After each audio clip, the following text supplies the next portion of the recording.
Okey kelas, kita sambung dengan 6.3 menangani ancaman komunis.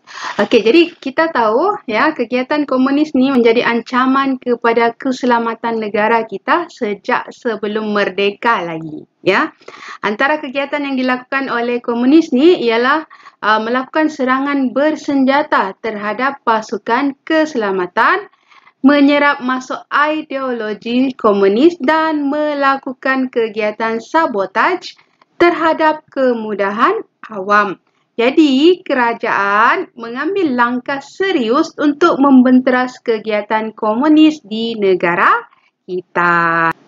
Okey, kita lihat dahulu ya ancaman keselamatan di Sarawak. Ya, bagaimanakah bentuk ancaman keselamatan di Sarawak yang datangnya dari kegiatan komunis? Okey, yang pertama sekali bentuk ancamannya. Ya, bentuk ancaman komunis ni melakukan ancaman melalui gerakan politik dan juga gerakan bersenjata. Jadi pertama sekali kita akan lihat gerakan politik. Okey, gerakan komunis ni terlibat dalam politik juga ya. Mereka menentang gagasan Malaysia dan penglibatan mereka menyebabkan kerajaan Sarawak memburu dan menangkap ahli yang terlibat. Okey, kemudian mereka melarikan diri ke Kalimantan dan membentuk Parti Komunis Kalimantan Utara. Okey, kita tahu ya, Sarawak ni bersempadan dengan Kalimantan Indonesia. Jadi Kalimantan Utara dipanggil sebagai PKKU. Okey, jadi PKKU ni meneruskan penentangan melalui pasukan rakyat Kalimantan Utara ataupun PARAKU dan pasukan gerila rakyat Sarawak PGRS untuk membentuk Republik Komunis Sarawak ya, komunis di Sarawak. Okey, jadi begitulah kegiatan komunis di Sarawak melalui gerakan politik ya.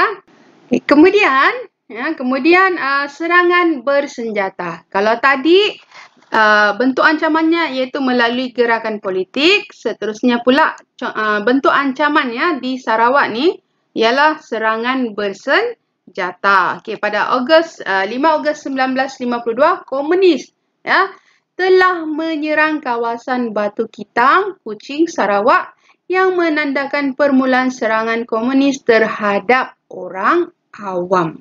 Ya, komunis mula sudah menyerang orang awam.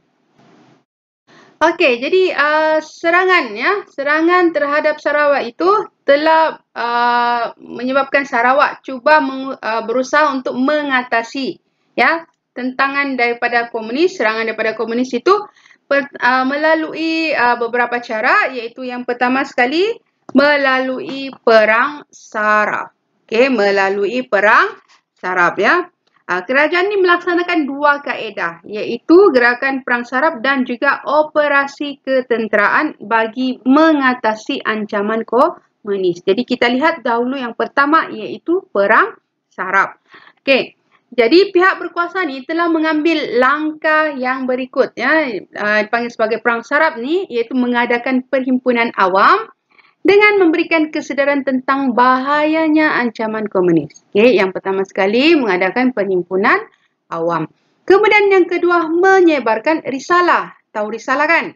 Okey, untuk menyampaikan maklumat tentang bahaya ancaman komunis dan menanam kebencian terhadap komunis dalam kalangan masyarakat.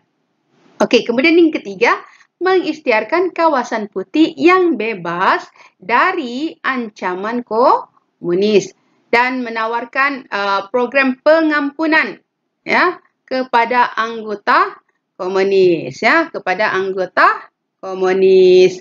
Okey, pembangunan infrastruktur dengan menyediakan apa? Kemudahan perhubungan lebih baik kepada penduduk. Jadi itu antara usaha-usaha yang dilakukan dalam perang saraf ya.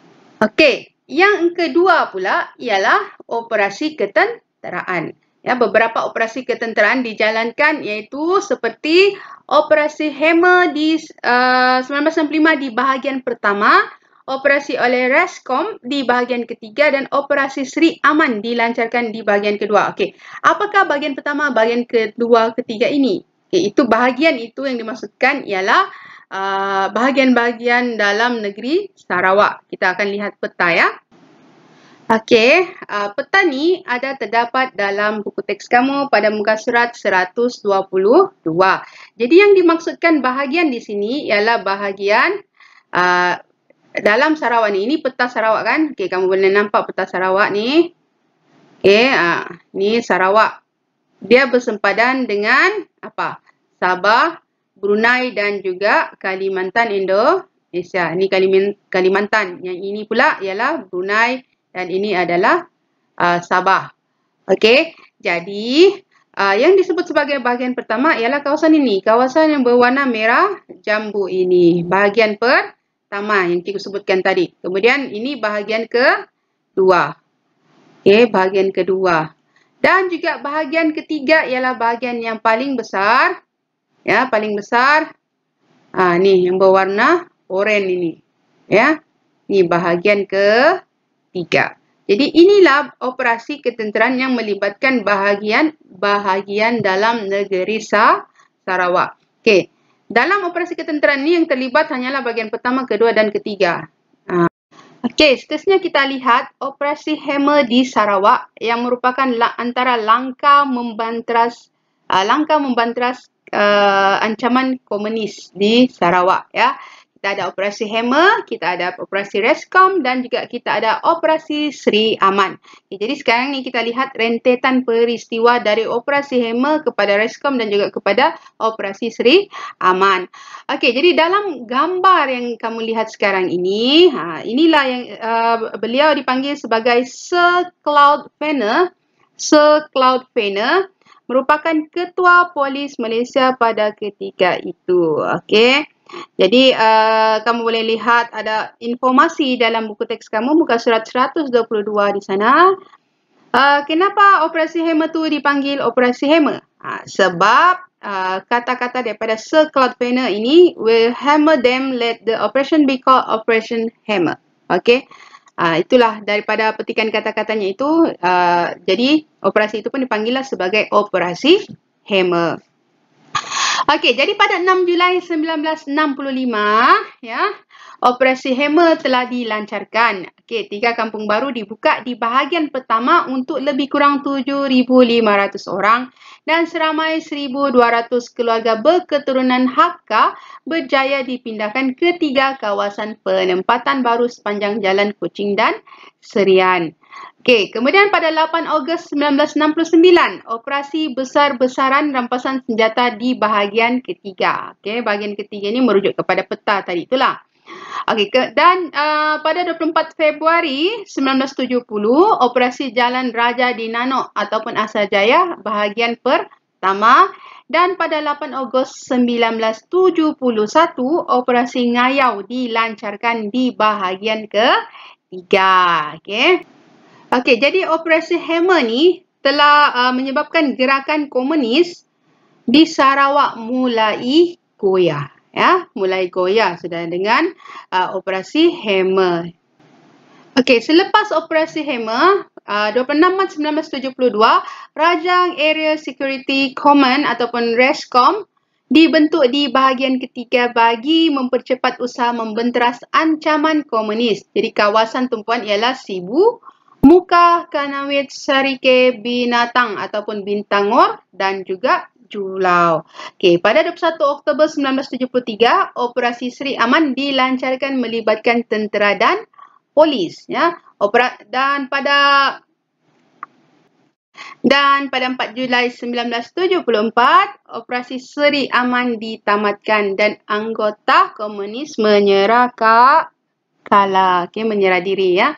Perjanjian damai menamatkan ancaman komunis pada 17 Oktober 1990. Okey, jadi yang tadi itu berkaitan dengan ancaman keselamatan di Sarawak. Seterusnya, yang kedua kita lihat ancaman keselamatan di Semenanjung Malaysia. Okey, jadi ancaman keselamatan di Semenanjung Malaysia, ya. PKM ni dia meneruskan kegiatan mengancam keselamatan di Semenanjung Malaysia dan bertindak agresif dengan menyerang anggota keselamatan dan orang awam serta memusnahkan kemudahan awam. Okey, jadi yang pertama kita lihat ni ialah pembunuhan anggota keselamatan dan orang awam.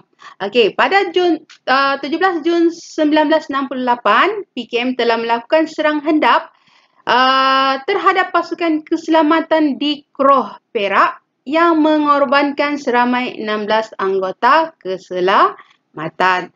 Pada 7 Jun 1974, Komunis menembak mati Ketua Polis Negara iaitu Tan Sri Abdul Rahman Hashim di Kuala Lumpur.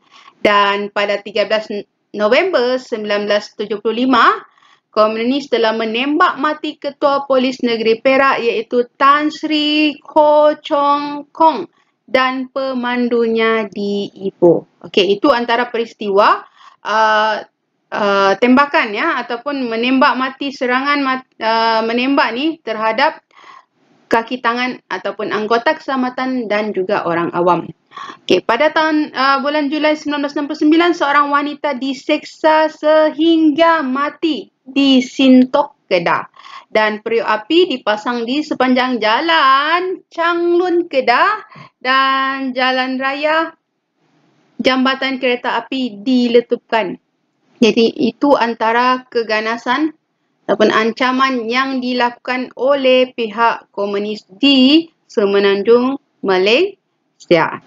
Ini merupakan keratan akhbar iaitu pembunuhan anggota keselamatan Tan Sri Abdul Rahman Hashim, Ketua Polis Negara yang dibunuh dengan kejam oleh pihak komunis. Okey, kamu boleh lihat gambar ini ada dalam buku teks kamu muka surat 124. Okey, selain daripada pembunuhan anggota keselamatan dan orang awam, bentuk ancaman yang dilakukan oleh komunis iaitu pengeboman Tugu Negara. Okey, siapa pernah sampai ataupun melawat Tugu Negara? Tugu Negara ini terletak di Kuala Lumpur. Okey, jadi pada 26 Ogos 1975, PKM Parti Komunis Malaya telah meletupkan Tugu Negara di Kuala Lumpur. Kerajaan mengenakan Akta Keselamatan Dalam Negeri dan pihak keselamatan telah mengambil langkah memperkuat perkhidmatan perisikan untuk mengawasi kegiatan komunis. Jadi contoh gambar yang ada di sini, Muhammad Ghazali Syafiee bersama-sama Ketua Polis Kuala Lumpur Muhammad Amin Osman melihat kemusnahan tugu yang dibom oleh PKM. Jadi itu antara ancaman keselamatan yang dilakukan oleh pihak komunis di Semenanjung Malaysia. Jadi apakah usaha untuk mengatasi ancaman komunis ini? Yang pertama sekali ialah strategi counter-insurgency ataupun COIN. Bukan diciling bukan diciling. Okey, jadi langkah keselamatan dan pembangunan untuk memenangi hati dan fikiran rakyat bagi menyokong agenda kerajaan memerangi komunis. Jadi itulah strategi counter-insurgency. Okey, kerjasama antara pasukan keselamatan, ahli politik dan juga agensi kerajaan. Kemudian yang kedua ialah perjanjian kerjasama sempadan. Kenapa melibatkan sempadan? Okey, mengadakan persefahaman antara kerajaan Malaysia dengan Thailand melalui perjanjian kerjasama sempadan memerangi komunis 1976 di Thailand. Turun cikgu pun ikut miring sudah. Okey. Antara langkahnya ialah membina pagar sempadan dan operasi bersama.